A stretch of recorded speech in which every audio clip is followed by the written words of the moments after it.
X-Files premiered on the Fox network in September 1993. While the sci-fi mystery show was inspired by earlier series like The Twilight Zone, Twin Peaks, and Kolchak the Night Stalker, creator Chris Carter tapped into a unique moment in the cultural zeitgeist to produce something even more resonant. The adventures of two outcast FBI agents investigating aliens, monsters, and unexplained phenomenon clicked with a burgeoning interest in the paranormal and conspiracy theories and a growing mistrust in government authority. What began as a cult classic quickly became a pop culture phenomenon that defined the 1990s and which continues to hold serious cultural cachet. The truth is out there, and we intend to find it as the Great Pop Culture Debate attempts to name the best episode of The X-Files. My X-Files are also filled with creeps, weirdos, and monsters. And that's just the men I've slept with. I'm your host, Rezsnyak. Please welcome my panelists for this episode. Our first panelist watches the movie Babe 15 times a day, and people call me spooky. It's Bob Erlenback. Baram you. Baram you. There's no place like home, Bob.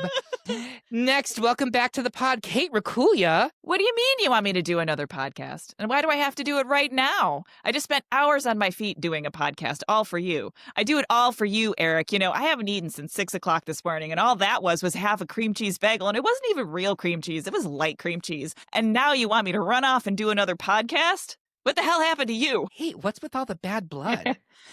Finally, we have an amazing guest panelist for this episode. He's a renowned sci-fi author whose books include Escape Velocity, The Sleepless, and The Villa Once Beloved, and his debut crime novel Dead Note was released in May 2025. Please welcome to the Great Pop Culture Debate, Victor Manibo. Eric, you're my 1 in 5 billion. Victor, I can see your smolder.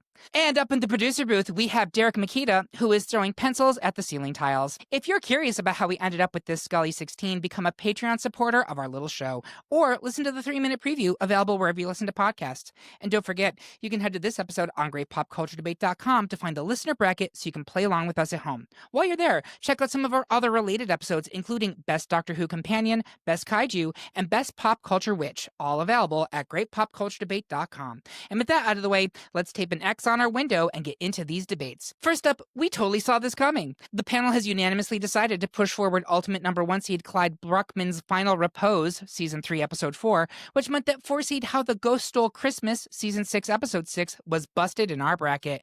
But Bob, you wanted to speak on the ghosts. Yeah, I really love the ghosts because it's a Christmas episode, and it's got great casting for some guest stars. We have Ed Asner and Lily Tomlin playing some mischievous ghosts. A haunted house story where Mulder and Scully are there. It's Christmas Eve, or it's Christmas Eve. It must be Christmas Eve, right? And they're just kind of there, and Scully's her typical Mulder, what are we doing type of attitude, and they get kind of stuck in this loop of a haunted house, and they find these folks under the floorboards that are wearing their clothing.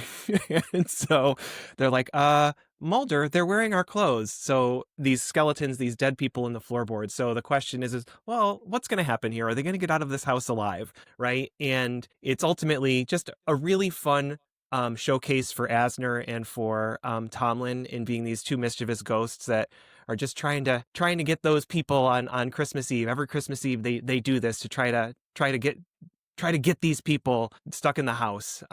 So it's a lot of fun, and there's some great character beats and character moments for Mulder and Scully that I think are very, very fun about Christmas, who you spend Christmas with, family, friends, etc., married to the work type of stuff. So it's a lot of fun, but I can understand why it wouldn't go forward. So eat your heart out, Ryan Murphy. That's all I have to say about that one. But yes, thank you very much. We will be moving Clyde Bruckman's Final Repose into round 2. Next, the panel is evenly split between 2 seed Tombs, Season 1, Episode 21, and 3 seed Small Potatoes, Season 4, Episode 20. Victor, stretch your argument to see if you can capture another vote for Tombs. Kate, tell us why Small Potatoes is more than a little tale about little tales. Kate, please go first. This one's for the shippers. The shape shippers, am I right? Episode, another one I literally remember watching.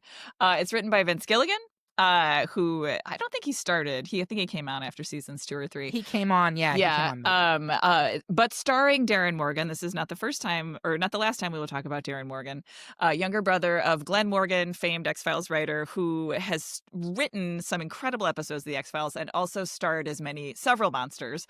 In this one, he gets to star as Eddie Van Blunt, a monster of the week who does not have to wear a disgusting costume. The essential case involves numerous babies in a small town, all born with prehensile tails. classic X-Files WTF. Turns out they're all from one fertility clinic. The plot takes a tour, though, through mummies in the attic, Skywalker baby daddies, Mulder in a very hot gray t-shirt coming onto Scully in a scene that, boy, do I remember watching. Oh, absolutely. It's super foundational. It's foundational. So, I mean, it's both like a great, fun, kind of comic light Monster of the Week episode that nonetheless toys with the shippers who love the sort of slow burn. It's the best like marriage on television. Like they just would die for each other, but they would never talk about it. Maybe that's not the best marriage. Sorry. It's the best sort of like shipping sort of thing. And it's just a super fun episode.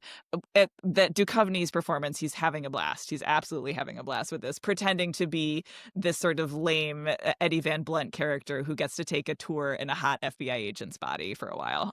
It's just super fun. It Is this the sex worker on the answering machine? The voicemail where there's he has a thing from a sex operator. I think so. Yeah. Because at the end of it, when it's Darren Morgan again, he's like, "Just get a life, man. I was born a loser, but look at you. Like you don't have to be a loser."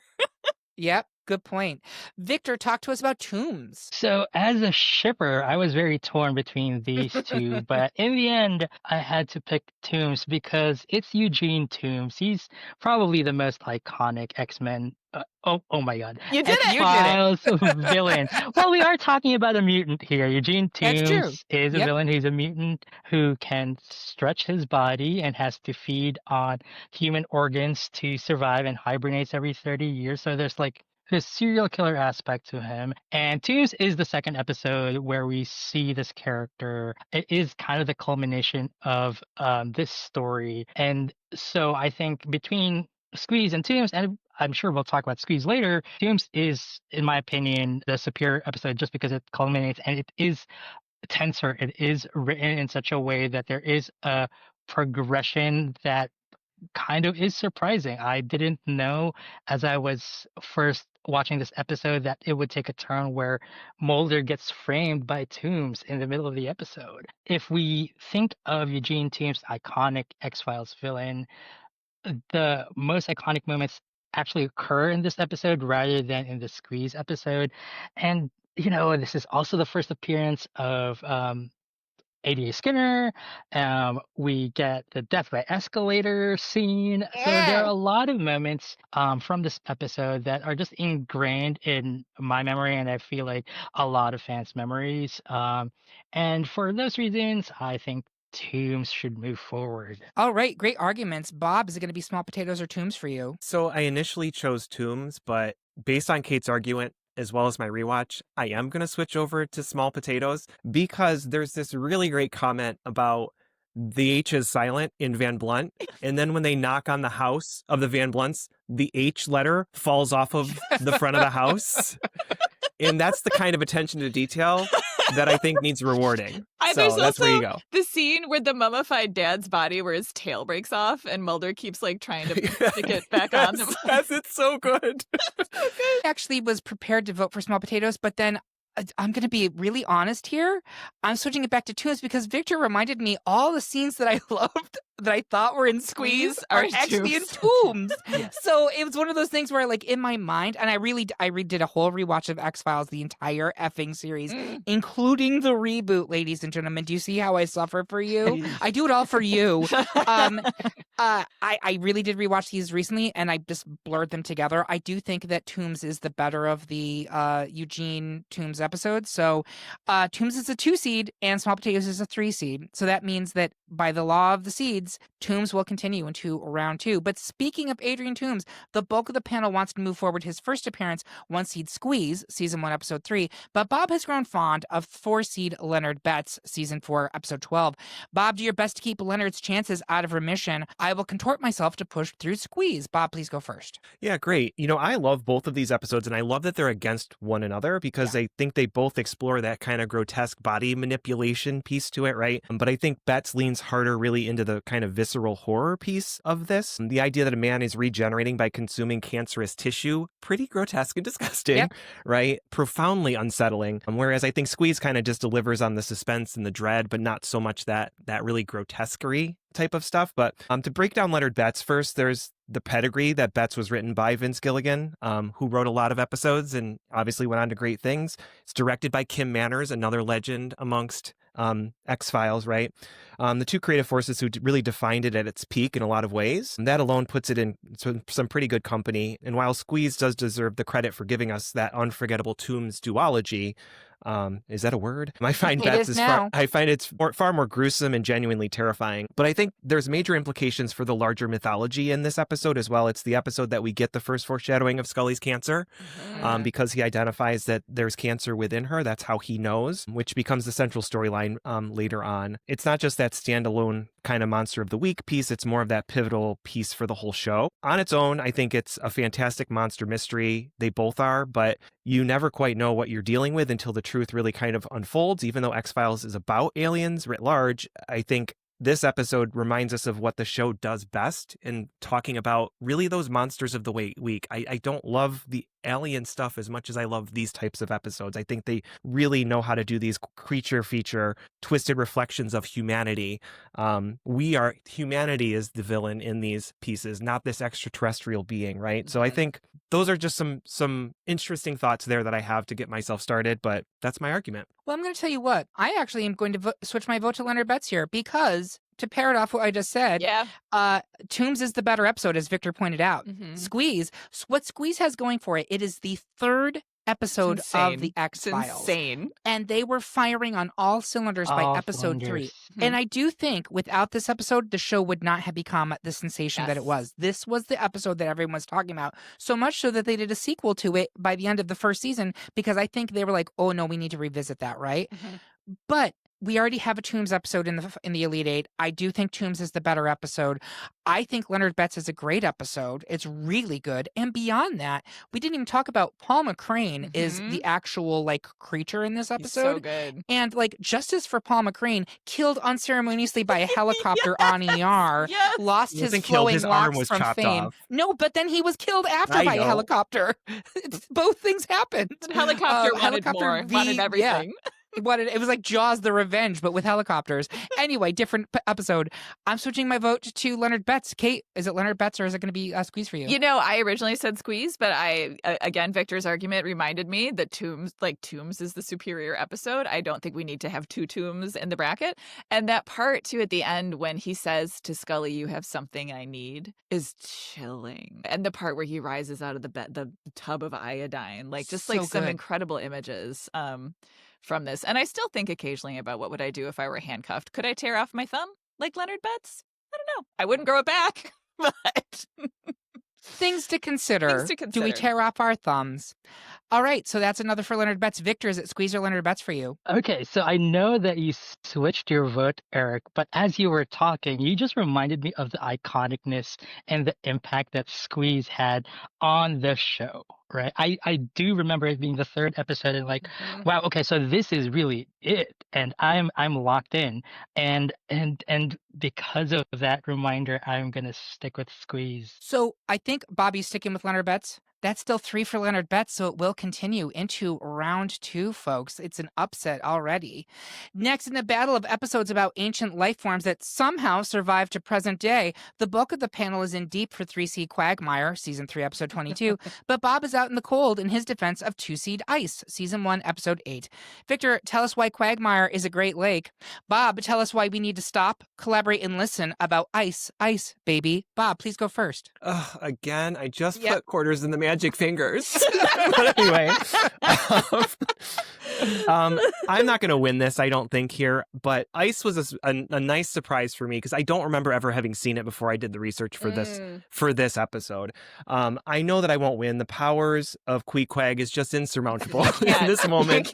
You can't go up that little Pomeranian bitch. But I really do need to give credit to Ice because to me, it's one of the scariest episodes of the entire series that I've experienced. This is the X-Files delivering on that full-blown horror movie in 45 minutes. It's the episode that was brought to us by another 2 X-Files legends, including James Wong, director David Nutter. So again, it's got the big guns behind it. on its face, it carries the same DNA as classics like The Thing, or even more modern stories like True Detective, the Night Country one, right? Where we're in this, the setup is simple but effective. We're in an isolated research station in the Arctic, paranoia simmering in a place where no one can escape. The supposed monster is an ancient alien parasite unearthed from those ice cores, millions of years old, that is terrifying on its own, but the viewer is to think that's the threat. But what makes it really unforgettable is that it's really about the people that are the threat in this situation, where that infection or that perceived infection that other people may have, they create this paranoia, this spiral where alliances fracture, the suspicions run wild,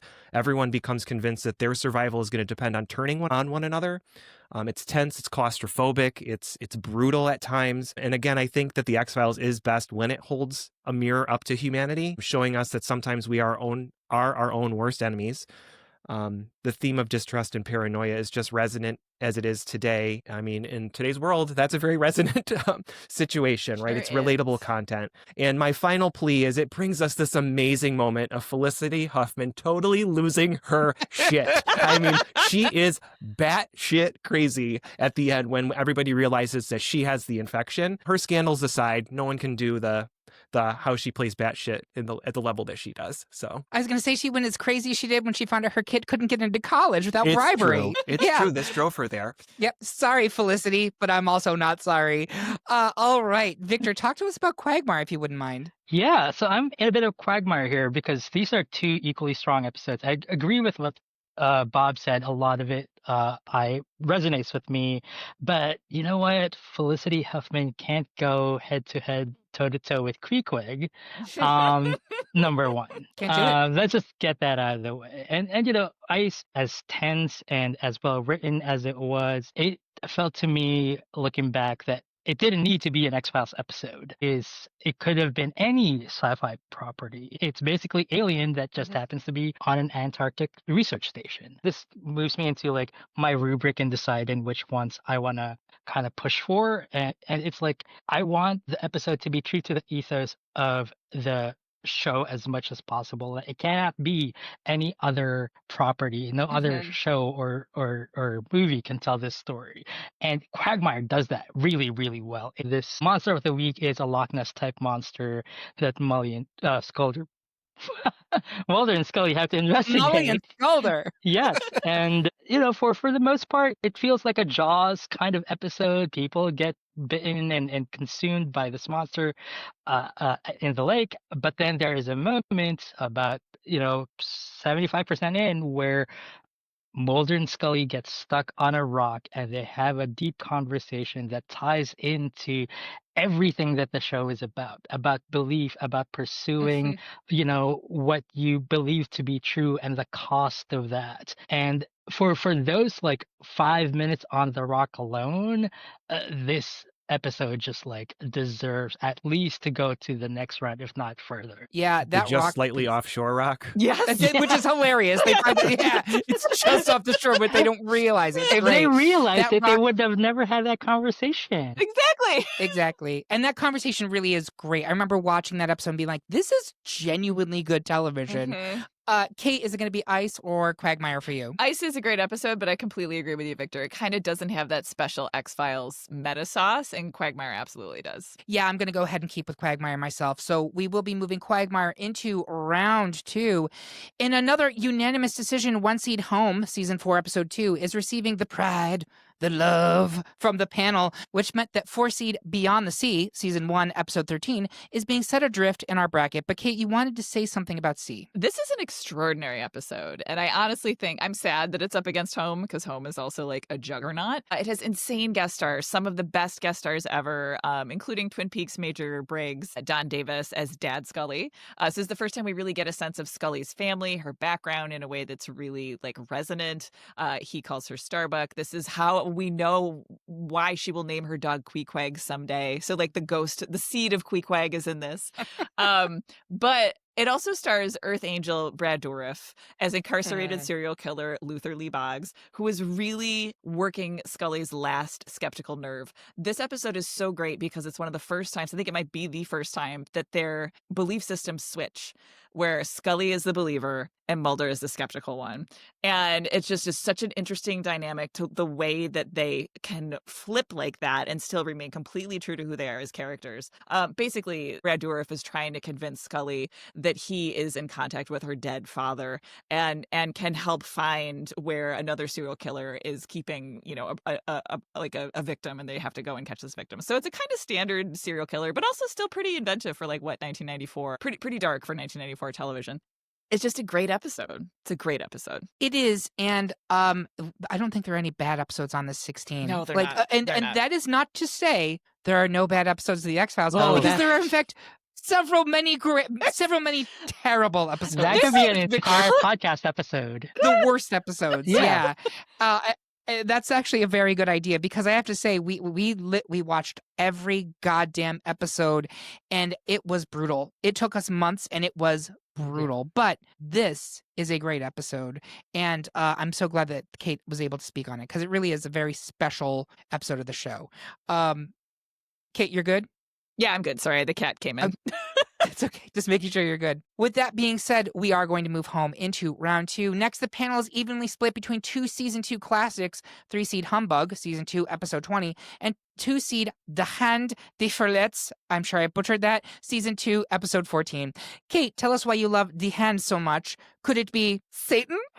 I will bite the head off a chicken as I geek for Humbug. I'll go first. So I actually love both of these both episodes, terrific. and I think they both should be in the Elite Eight, because the way I howled at those stupid kids getting massacred in the school board Satan worshipping episode, spectacular.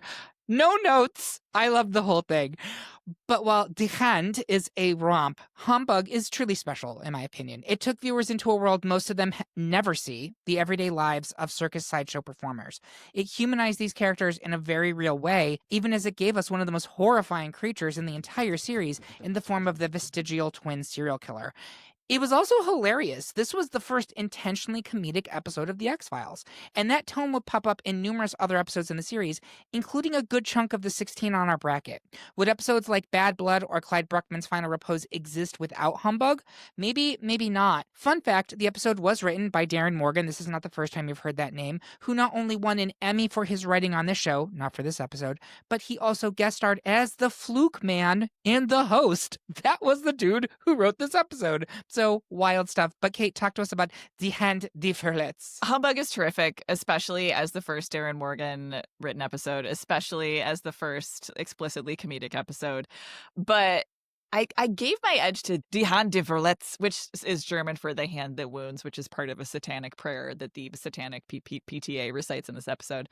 I didn't see this on the first time around. I just caught this on a rewatch. And so in some ways it was like this magical like gem that I uncovered that like it waited 20 years for me to see it. But it's really, really clever, really terrifying. It's funny and also horrifying in the way that I think some of the best X-Files home are. Written by Glenn Morgan and James Wong, quote unquote, based on Morgan's idea to feature a snake eating a man in an episode, which I love that as just like a germ. It's like, we gotta have a snake eat a man, and maybe that man should be Bulldog from Frasier. Like, and indeed it was. So it's the last episode that they wrote before they went off. They briefly left the X-Files and were developing other projects, and they came back again, I think, in the 5th season. So at the end of it, when the real, like, you know, demonic Mrs. Paddock teacher who comes and like starts raining toads and chaos upon this small town, when she leaves, she writes a goodbye. It's been nice working with you. It's kind of an in-joke about Morgan and Wong being like, bye. It's been fun. Oh. It is the first episode directed by Kim Manners, and it is about a PTA board that are actually like lapsed Satanists, but it's actually about religious hypocrisy and the way that, especially in institutions like schools, that this sort of like idea of religion, when it's only convenient to you, is going to come back and bite you in the ass in some way. Mrs. Paddock is going to show up. She's going to take your kids' hearts and eyeballs. She's going to like make the fetal pig come to life in an absolutely terrifying sequence that's also just fantastic. Do I always think when I see water swirling down drains, I'm like, what way is it going? Is the devil nearby? Are we in the other hemisphere? Is that a real thing?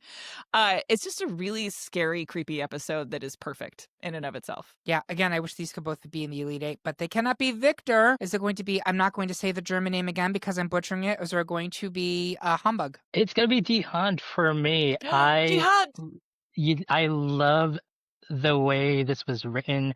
Again, it's a very tense, tight episode where a lot of things happen and there are Yes. reversals. There are two actual like camps of villains working against each other and to great effect. Because it also kind of splits up Mulder and Scully. I love that the ending is ambiguous. I love the RuPaul's Drag Race mirror message at the end. So yes, I think this has all the hallmarks of an episode that, number one, is written specifically for me, but also that makes a great X-Files episode. All right, Bob, is it going to be Die Hand or is it going to be Humbug? So I'm going to stick with Humbug. When Humbug came out with regards to the subject matter and the sideshow freak show piece to it, this was a newsworthy episode that this was covered by a lot of entertainment outlets at the time because of the tattooed guy in it. Yep. He got a lot of play. It really exposed the show to a broader audience that may not watch the X-Files, and I think it gave it a little bit of a more pop culture clout than the other one. So I'm sticking with Humbug. They're real, actual practicing circus freaks too, right? That Yes, is right. they are. Yep. Yep. They actually are, yep. So, seeds, Die Hand is the 2 seed and Humbug is the 3 seed. Well, look So at Die that. Hand will continue into round 2. Finally, in round 1, we have 2 more unanimous decisions by our panel. 1 seed Bad Blood, season 5, episode 12, exsanguinated the chances of 4 seed Mulder and Scully meet the Weremonster, season 10, episode 3, while Syzygy, season 3, episode 13, proved that synchronicity is more powerful than a fluke at the expense of the host, season 2, episode 2. But Victor, you wanted to speak on Mulder and Scully meet the Weremonster. I do, and I want to, do a eulogy to the only entry from the reboot in our bracket, I believe.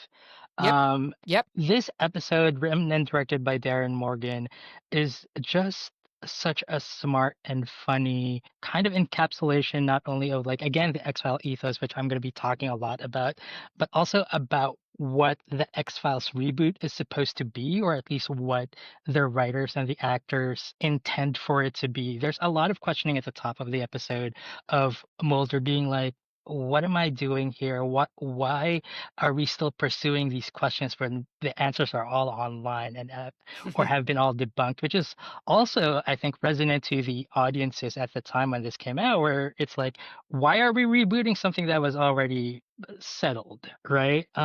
So because of that, and then exploring those questions in the context of a monster, that you think Mulder and Scully are chasing this monster that's been terrorizing people, killing people by biting them and eating them on the neck, I think. And I believe so.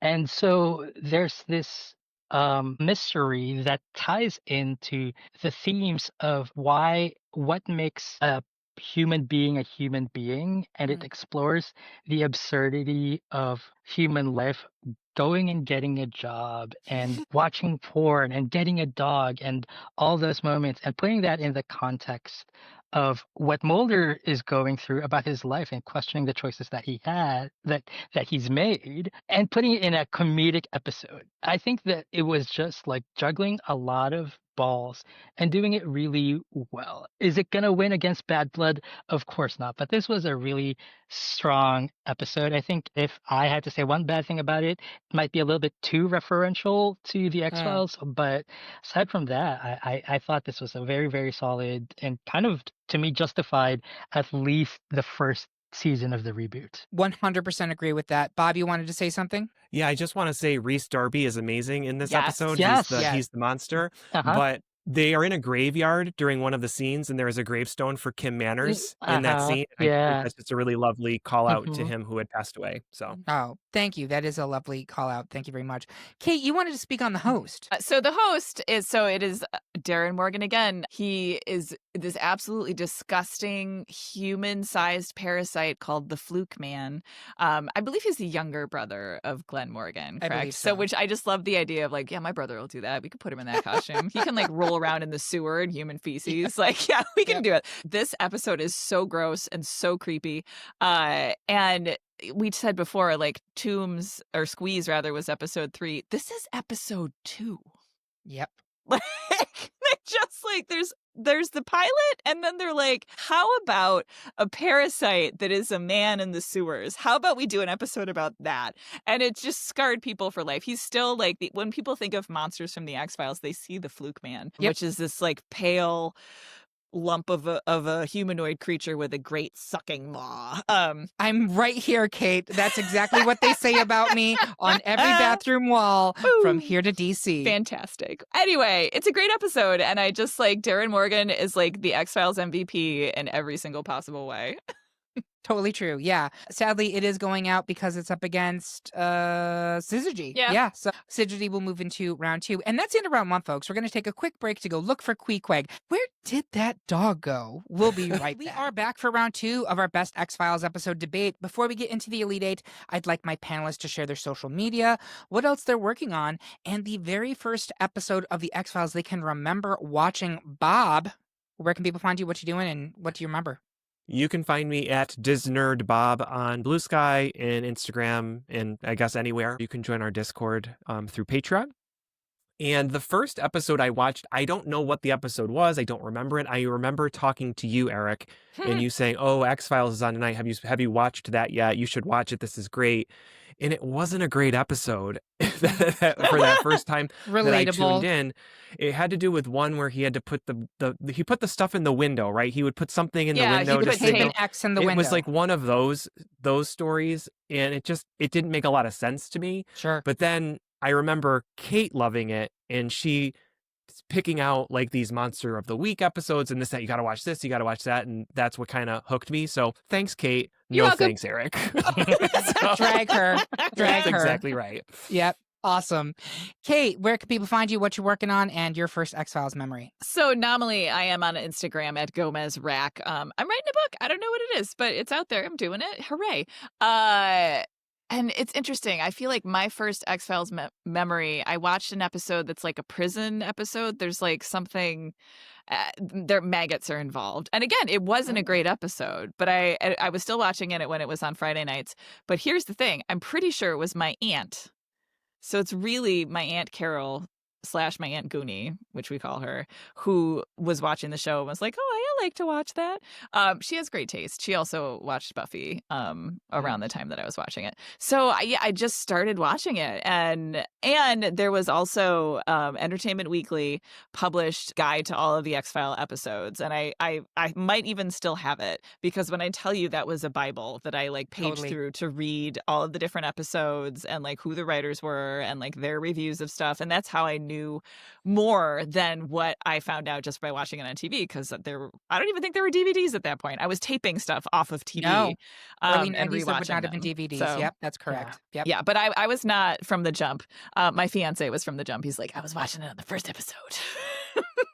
He is a trendsetter. He's an icon. He is. He's the moment. I'm going to take a moment of promotion here and say, in the Aunt Goonie vein, if you do not know, the best Buffy the Vampire Slayer episode is available right this very minute as you listen to this on our Patreon exclusively. You have to become a Patreon subscriber to listen to it, but it is there. Listen to it. Kate's on that episode. It's a lot of fun. So very much similar vein. Victor Manibo, we are so delighted to have you with us for this episode. Where can people find you? What are you working on? And your first X-Files memory? Yeah, I'm Victor Manibo on all socials. I mostly spend time on Blue Sky and Instagram, kind of TikTok, but I really shouldn't be there as much as I am. I'm working on releasing a book in November, so like in a month. I'm coming out with The Villa Once Beloved, which I think you mentioned at the top of the show. It's a gothic horror set in the Philippines. Lots of creepy, spooky, ooky stuff happens. So yeah, so that's what I'm working on, just getting through that release. I'm very excited about it. Love that I get to talk to y'all about spooky, ooky stuff here on this episode. As for my first X-Files episode or memory, I was in it from the very beginning. I saw the pilot when it came out. I think it was delayed when it aired in the Philippines where I was living at the time, so I must have seen it like a year later. But the very first like indelible memory of the X-Files that I have is um the red Speedo. No, I'm kidding.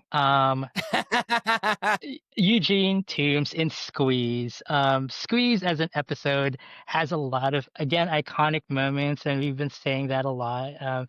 This is where Mulder says, "Do you think I'm spooky?" This is where you get that like scene where they like barge in with their flashlights, and this is again the the most like memorable villain of the X-Files, I would say. So yeah, Eugene Toombs and Squeeze forever etched in my memory. Great. Thank you very much. The best place to follow us is on Blue Sky at gpc.bsky.social or at Great Pop Culture Debate on Instagram or TikTok. You should also make sure to subscribe to our page on YouTube where we're posting original video content. But what you really need to do right now is to sign up for our weekly newsletter. It comes out every Tuesday at noon, and it tells you about everything coming out in pop culture that week. Sign up by finding the link on this episode at greatpopculturedebate.com or via our link tree on any of our social media accounts. I couldn't tell you the first episode of The X-Files I watched, but I was definitely in very early in season 1. The thing that I remember of The X-Files is I didn't have a lot of things that I could do with my father. We did not mesh in like any way, but we could both watch this show together. We both enjoyed this show individually and could talk about it. And I recall I would be babysitting on Friday nights and I would get home just in time to watch The X-Files with Dad. And that was kind of a bonding thing. This is one of those shows that, like your Aunt Goonie, Kate, I think it had a cross-generational appeal. Yeah, it did. And I think there was something very special about that in a way that I'm not sure we have with a lot of shows today. So, and it was a Friday night show. Totally Friday night show. It was a Friday night show that you like made an appointment to watch, and then it switched to Sundays. And I still kind of want Murder on Sundays, but that maybe is because of Murder, She Wrote. I don't know. I was going to say that's the cozy murder you want on Sunday before the that you want your Jessica Fletcher. So let's get into round 2 so I can make my meetup with Deep Throat, who is my informant. Yeah, that's the ticket, my informant. We have a bunch of unanimous decisions by the panel this round. First up, 1 seed Clyde Bruckman's final repose could see the final fate of 2 seed Toombs because Toombs is out, man. We just talked about how important he was to the series overall, but it's Clyde Bruckman's final repose. We haven't talked about it at all, and I would like to speak a little bit on it. Kate, can you talk a little bit about Clyde Bruckman? It's a really special episode. It's written by Darren Morgan. I believe it won an Emmy for writing. It did. And it won an Emmy for its guest star, Brain. Peter Boyle? Peter Boyle. Yes, thank you. Peter Boyle of Young Frankenstein and many other things. It is a beautifully written, deeply melancholy, completely ethos of the X-Files. It is about belief. It is about fate. It is about what is and is not the truth, and the absurdity and variety of life and things you can't know, like things that are beyond you. So Peter Boyle plays an insurance salesman who has a very particular kind of psychic ability. He is a clairvoyant for how people will die, which, as you can expect, is a very spooky thing to have and difficult as an insurance adjuster or an insurance salesman, because he is frequently telling his clients exactly how they will die and how awful it is, and then is trying to sell them policies. But the sort of plot mechanic is that there is a serial killer who doesn't understand why he's sort of like compelled to do these things, feels like it's fated, feels like he can't escape it, and he's killing psychics because he thinks that they should have seen it coming. So Mulder and Scully get called in to solve this, series of murders of psychics, and Clyde Bruckman ends up finding one of the bodies and gets pulled into the investigation. Of course, he knows a lot, so they're like, what's his deal? It just becomes this wonderful character study. It's a great Scully episode because Scully and Clyde Bruckman really bond. He has this wonderful moment where she asks him, how will I die? And he just says, you won't. And it's just one of the most, like, I'm getting verklempt thinking about it, like, enigmatic, like, when X-Files is its most sort of, like, alive, it's about, like, you don't know, and you have to lean into the mystery. It's such a good episode. That's my Clyde Bruckman top of my head thoughts. It's amazing. Thank you very much. You're because welcome. We hadn't talked about it at all. Yeah. Next, I believe it's another unanimous decision as 3-seed Quagmire is taking the bait and devouring 4-seed Leonard Betts. But Bob, you did want to say something on Betts before we moved it away. Yeah, I just want to make sure I call out on Leonard Betts before he goes. At the beginning of this episode, he dies in the accident with his partner in the ambulance. The next day, that partner shows up to her job, and there's a quote, new guy working there. And it's Leonard Betts, and it looks just like him. They're like, oh, yeah, the new guy, he's over there, and it's Leonard Betts. And it's just like, why is this guy who looks exactly like the guy who died yesterday working at this hospital again? Like, it is a plot hole to end all plot holes. But I just love that part of that episode. And it's so silly. And I'm just like, gosh, that doesn't make sense. But just as a kind of fun fact about it, it was the most watched episode because it did air after the Super Bowl that year. So it is a highly, highly rated episode. Interesting. That is a good bit of information. Kate, we talked a lot about Quagmire the previous round, but there was something you wanted to say about it as well? I just that scene where I wanted to read a little quote from that scene on the island. So this episode was written by Kim Newton, who wrote other episodes, I believe, but is notable for being punched up by Darren Morgan, which you can absolutely tell in the jokiness and in that scene. That scene is pure Darren Morgan, right? Like, so there's this one quote where they've been talking about Queequeg, like, where's Queequeg? Queequeg dies, R.I.P. Queequeg. We stand an icon and a queen. And Mulder asks, like, why is your dog named Queequeg? And she's like, well, my dad, who you met and Beyond the Sea, that great episode with Brad Dourif, called her Starbuck because he was in the Navy. And so she named her dog Queequeg. And Scully has this moment where she's like, I just realized how much you're like Ahab. You're so consumed by your personal vengeance against life, whether it be its inherent cruelties or its mysteries, that everything takes on a warped significance to fit your megalomaniacal cosmology. And then Mulder goes, Scully, you coming on to me? And it's just such a classic, she just read him, but their chemistry is so good. Like, it's a great moment. I had to share it. Also, the final note on Queequeg, I believe she gets the dog because Clyde Bruckman's final proposed. That's correct. Yep. That was Clyde's dog. No, it's the neighbor's dog. It's the neighbor's dog who eats the neighbor. Yes. It's like a perfect circle, much like the snake, the serpent that eats a tail, but that's Millennium. That's the spinoff. We don't really talk about that. Let's not also forget that Scully steals a dog from the pound in I can't think, Victor, the episode you spoke about that was unanimously out. The were-monster. She steals a dog in that episode. Yeah. And names it Dagu in reference to, again, Moby Dick. So Yep. Love it. Love it. All right. So next, it's another unanimous decision, this time for one seed home, as the Peacock boys would continue to keep it in the family all the way into the final four, meaning two seed De Hand de Verlets is Southern Fried. We've talked about De Hand de Verlets. Victor, I haven't teed you up for this, but do you want to talk a little bit about home? Again, we haven't talked about it at all. A little. I can talk a lot about home. I think this episode is amazing. I think I could talk for days. Yes, honestly, I could talk for days because it is like, I think it's just a strong episode, a strong hour of TV. Like, you can compare it to the best episodes of the best TV shows, and it holds its own. It's got, it's dealing with like large themes about the past and progress. It deals about family. The premise is Mulder and Scully investigate the death and burial of this highly deformed, mutated baby. They think this might be an X-file, but it might not be. And in a kind of reversal, we see that at least in the beginning, Scully's the one who's prodding on the investigation. She's the one who wants to believe, and that ties into, again, the larger story about Scully and motherhood, which is a strong theme, obviously, of this episode. That giving spoilers away, but can we do spoilers? Yeah. So yes, we can do spoilers. Okay. On a 30-year TV show. Yeah, I mean, listen. To be fair, but if you don't know. If you don't know what's coming in home, you don't want to spoil it for anyone. Exactly, because it's so good. To be fair, on rewatch, in preparing for this podcast, I noticed that the layering of that mystery and that reveal, you could see it coming depending on how attuned you were to what was going on, not just in the episode, but in the show as a whole. But it's still like a great revelation when it comes, and it does hit you.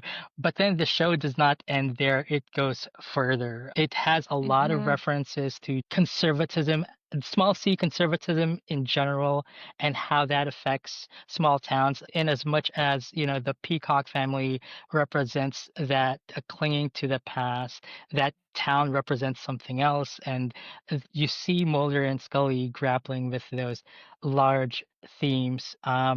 Is it in keeping with the ethos of the show, or like the main themes of the show about truth and faith and all that? Not necessarily, but it is, again, what makes it comparable to other great episodes of TV is just it's dealing with these big, important themes that are kind of timeless. Would you say that it's wonderful, wonderful? Oh God, yes, it is wonderful, wonderful. The music is great. The production value is great. The use of the white Cadillac, the use Mhm. of baseball first as a pastime at the top of the episode, and then as a weapon later Yep. on. I mean, just the Yep. symbolism is so strong, and you can see that every detail is well thought out. Absolutely. Thank you very much, The Victor. So we are going to be. Peacocks would want to make America great again. They Just They gonna say it. would. absolutely They would. definitely Yes, would. they would. Yep. Excellent. So we'll be moving home into the final four. Finally, in round two, one more unanimous decision for the panel as one seed Bad Blood is vamping for more time, which meant that three seed Syzygy was unceremoniously dispatched, much like guest star Ryan Reynolds at the very start of that episode. And as Victor pointed out before we started recording, pre-surgery Ryan Pre-surgery. Reynolds.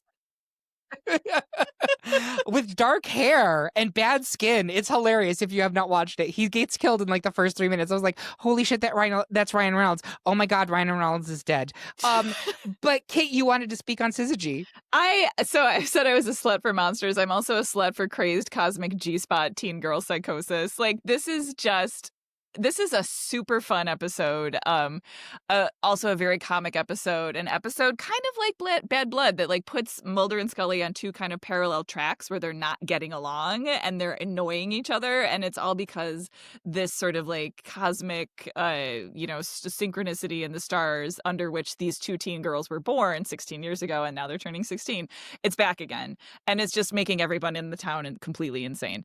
And it's not like it doesn't have like a great sort of reveal other than like the sort of like things that we can do to each other when like what other things are affecting our ability to like be people in the world and be with each other, because it just sort of ends like once the convergence happens, everything stops. But hate him, wouldn't want to date him is iconic, and I do say it to myself to this day.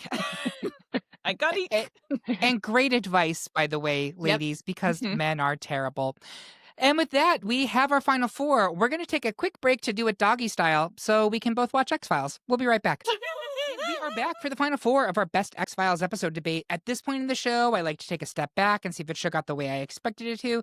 I also like to add at this point that no matter which option wins, we're celebrating all of these entries, and I hope nobody gets salty about what comes next. So the final four is Clyde Bruckman's Final Repose, a 1 seed, versus Quagmire, a 3 seed. Home, a 1 seed, versus Bad Blood, a 1 seed. Is it the final four? I thought we'd have no. Number one, I did think we'd have a Tombs episode in here, but I think it went out when it needed to. Number two, I wanted to point out not a single mythology episode is in the final four. And personally, I think that is correct because it is one of the least satisfying elements of the show and the most confusing. On the break, I was talking about how initially I had a reference in the script to the whole Mulder sister plotline, which is retconned, I think, 5 different times. It never makes any sense. I think she either is abducted as a child, she is killed by a pedophile, she is cloned, she is raised by the cigarette-smoking man. Like, none of it makes sense, and yet we just keep going with it. So the mythology, I think it's why people were obsessed with the show, but it was not actually what the show was good at. As I think Bob alluded to, it was the horror of people and the things that we don't understand. The like mystery of the week type stuff, because that would allow for really exceptional, almost like short story like mini movies to happen. And I do think that the way some of the mythology episodes build up to the movie is excellent. And the movie is very satisfying, but then it just kind of loses the plot. And I think like just with time, what the X-Files has crystallized for us is like right at the turn of the millennium, everything we were anxious about, and we were right to be anxious about it. And it's this kind of like hybrid, like an alien, like it's one kind of episodic weekly TV becoming another kind of prestige, like Yep. long arc TV. It's right in the middle, and it's an excellent show that is a great example of the peak almost of both of those. Well, it's not a peak of the mythology, like, but it's a peak of a episodic television TV show. Yeah, and I do think that there is a great point to be made that it worked because of the timing of the 90s. There Yeah. was this very intense kind of um, internalized questioning of everything that was happening, and a real palpable hesitation about what the future would hold. And when it came back for the reboot in the 2010s, it just didn't hit the same way. It didn't. And the first season of the reboot is not bad. It has some very strong stuff. The second season of the reboot is a disaster. It's so bad. You could tell that final episode, by the way, no one wants to be there. Not No. a single Nope. member of that cast. Is that the one wants- where she cures the disease in like one like That sounds correct. That Yeah. sounds correct. It is Yeah. so bad. Like they're just running around like a shipyard, just shooting guns. It's really, really bad. Anyway, we're off topic. Clyde Bruckman's Final Repose versus Quagmire. I would like to start with Bob. Is it going to be Clyde Bruckman or Quagmire? I love Queequeg, but I'm gonna give it to justice for Queequeg. Yeah. Yes. Unceremonious in his death, but I'm gonna go with Clyde Bruckman. As Kate said to me while I was watching that episode and texting with her, that dog longed for death. So- when he died, he reached his greatest destiny. It's true. It's true. Kate, is it going to be Clyde Bruckman or Quagmire? Always justice for Queequeg, love a lake monster, but Clyde Bruckman is an extraordinary episode of television. Victor Manibo, Clyde Bruckman or Quagmire? Clyde all the way. It was masterful. This episode was chef's kiss. Yeah, I'm going to make it a clean sweep. And so Clyde will continue into the final two. Next, it's Home versus Bad Blood. We literally have not talked about Bad Blood at all, so I would invite my panelists to chime in. This is a favorite episode. I know, Victor, your partner, happens to love this episode. I believe it's his favorite episode of the show. Yeah. Actually, let's go with you first. Victor, is it going to be Home or Bad Blood? Yeah, for me, it's gonna be Home, but I love Bad Blood. I think it has probably the best cold open in the entire show. It's just, there's a twist, then you're like, okay, what is going on? And it happens to be the funniest, in my opinion, the funniest episode of all the comedic episodes. It does something interesting with Yes. structure, with the Rashomon style, storytelling. We get Luke Wilson, who I love as an actor. Also, there is a lot of tension that is built up and layered really well, and the conceit of the vampire being a vampire media fan is so funny and creative, and like it makes sense that of course this is how this story would end up. So yeah, it's a really strong episode overall, but Home is where the heart is for me. Quite literally, yes. Kate, is it going to be Home or Bad Blood for you? This is really hard. Bad Blood, agree. written by Vince Gilligan. I remember watching it and thinking it was the funniest shit. It's so funny because it's so specific, and it just a comes like second. late enough in the X-Files that like everyone knows, like it can make fun of itself. Fifth Season season. 5. Fifth season, yeah. Yeah. Yep. It can sort of like make fun of itself and also like its own sort of like beats and stuff. The way that they both see each other and the way that like Mulder presents like a new case, like the way he says to Scully, "I hope you're a bunch of cowboy boots," is the way Scully remembers it, and the way Mulder remembers it is like gently like passing an airline ticket across the desk and saying, "I hope you brought your cowboy boots." Like it's just really specific and funny. It's not going to be that Mexican goat sucker thing, is it? It's about how they see each other. It's about the things that you can sort of like make fun of about the show. It's about their insecurities. It's about how much they care that the other thinks about them. Mhm. So it's another one for the shippers, but it's also a great like Monster of the Week episode that's about how Ronnie the vampire sees himself or wants to see himself, and how that is completely at odds with how his clan of vampires wants to see themselves and wants to keep a low profile. And like, if I were writing deep dive essays, I'm not. I'm just doing this podcast, which I'm so grateful for. This episode is an X-File because it's about the impossibility of one single truth. It's about the myth of objectivity. Everything is subjective. The truth will always be out there, just out of reach somewhere. It's so good. I've watched it more than any of the episodes, probably, because I'm like, I just want to see Luke Wilson with ridiculous teeth. and the scene where Scully is doing her autopsy and she's so over it, and like the intestines are falling out of the scale, and it's just a perfect X-Files episode. So are you voting for Bad Blood? Yeah. Yes, I am. She's voting for Bad Blood. Okay. I am. It's getting gaggy. Bob, is it going to be Home or Bad Blood? It's gonna be Home. There is no funnier episode of the X-Files than Bad Blood. I'm going on record. I'm saying it. Print, everybody. It's decided. You all must be the government people. Like, come on. Like, to see Scully smitten, because she was legitimately smitten with this guy. Absolutely. That wasn't For good false in his reason. telling. It's just, it was different in his telling. But she was smitten. But she was smitten with this guy, and it's hysterical. But it's such a funny episode. It's such an easy one to watch. I just noticed that the pizza company is AB Pizza Company when I watched it the other day, regarding AB, blood, etc. Yep. So it's a really nice touch as it pertains to that. But with Victor, like, Home is where the heart is. And if I need to say more, I know you haven't voted yet, Eric. I have more to say about Home, and I hope I get a chance to do so.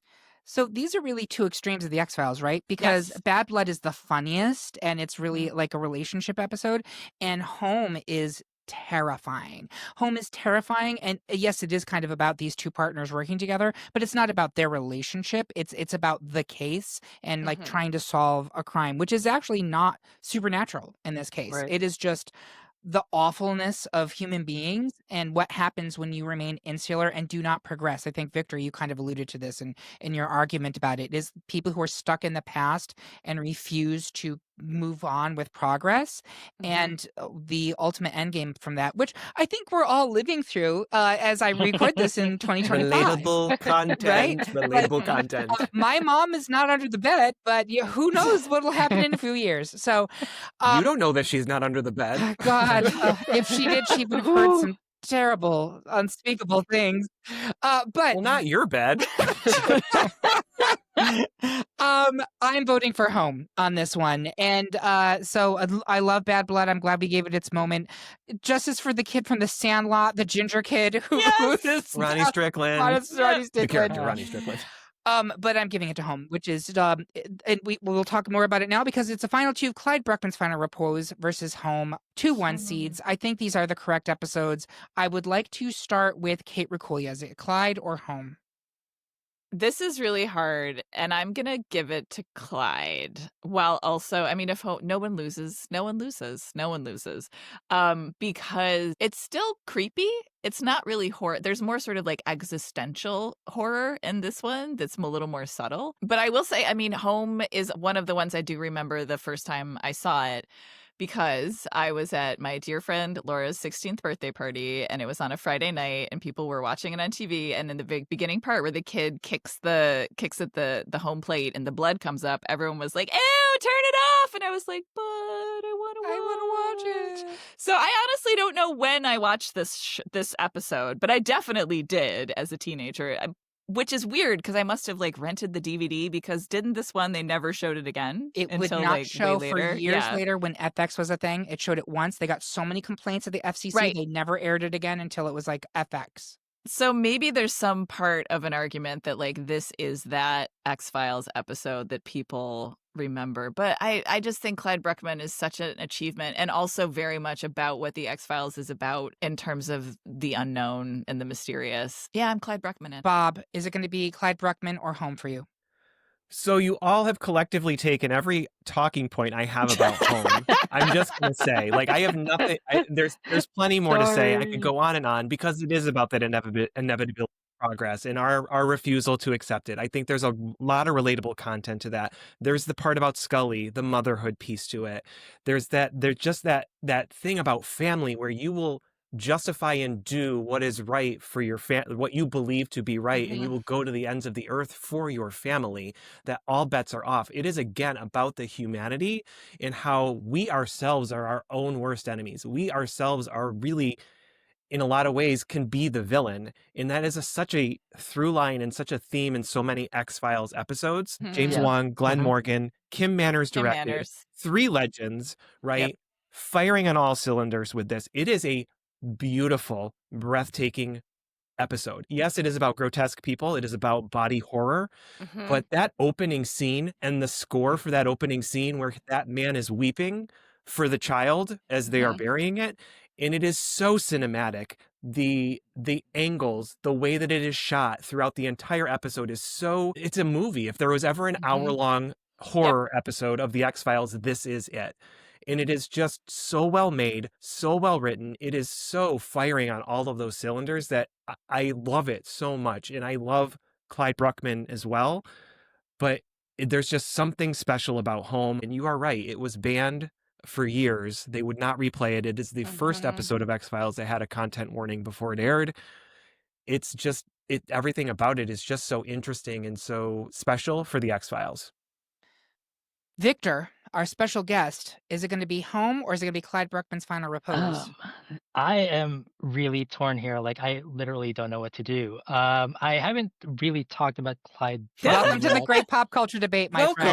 And Yep, the thing is, this is like, what we do. as I was listening to Kate, I know lauded Home just a few minutes ago, but as I was listening to Kate, I'm like, yeah, like Clyde Bruckman is also a masterpiece. And if we're talking about big themes, Mhm. it also does deal with those big themes of determinism and free will, which is really closer to the X-Files ethos. And looking Yeah. back at an earlier like talking point that I made, Home, when I think about it, is one could argue that it doesn't need to be an X-Files episode necessarily, whereas Clyde Bruckman necessarily is an X-Files episode Mhm. because of the nature of the story and the themes that it was dealing with, and then the interaction between the two main characters is stronger in Bruckman than in Home, I think. And yet, Mhm. Home has for itself the whole motherhood aspect and storyline for Scully, right? Um, so again, my two sides are battling it out here. Um, It's those I, Mathis Love and Peacock boys for you, right? Yes. I mean, listen, you know what? I like a man who knows how to deal with tools and stuff. So they're handy around the house. Um, They are They're that. handy. They're handy. I mean, Bruckman ends with a suicide that feels beautiful. oh Like, yeah, it's so good. yeah. It's so It was very heartfelt. I think if I'm just going with like pure writing and emotion, I think good. Mhm. Home was more evocative for me than Bruckman. Um, and and this is not something that we talked about a lot, but Home was beautifully shot, and the X-Files does do Yes. like cinematography well Mhm. sometimes, and I don't think that gets talked about enough. And Home is very Yep. cinematic. Um, I think I'm sticking with Home, but I might regret this in the morning. Before I make my decision, I first would like some applause for not once in this entire episode sexually objectifying D.A. Skinner, who was a sexual awakening for me You and don't understand began how my much I was lifelong. resisting. I restrained myself. I know, like absolutely quintessential to my lifelong love of daddies. We're just gonna say it. Um, I have to say, I find myself going to Clyde Bruckman here. And I'm actually using Kate's argument. No, I'm using Victor's argument, which is Home could be an episode of another TV show. It absolutely could. It could Mhm. be a Silence of the Lambs, right? There is nothing inherently supernatural about it. Whereas Clyde Bruckman has all the character work and is about unexplained phenomenon, or excuse me, Mhm. paranormal phenomenon, images in the sky, government denies knowledge, like the things from the Yep. credits. Yep. To me, it is more quintessentially X-Files. It's also the Emmy-winning episode, which doesn't Yep. make it necessarily better, No. but I find myself gravitating more to Clyde Bruckman for this final decision. That's my thing. So, Bob, you're sticking with Home. I can make an argument for Clyde Bruckman, and I'm happy to do so.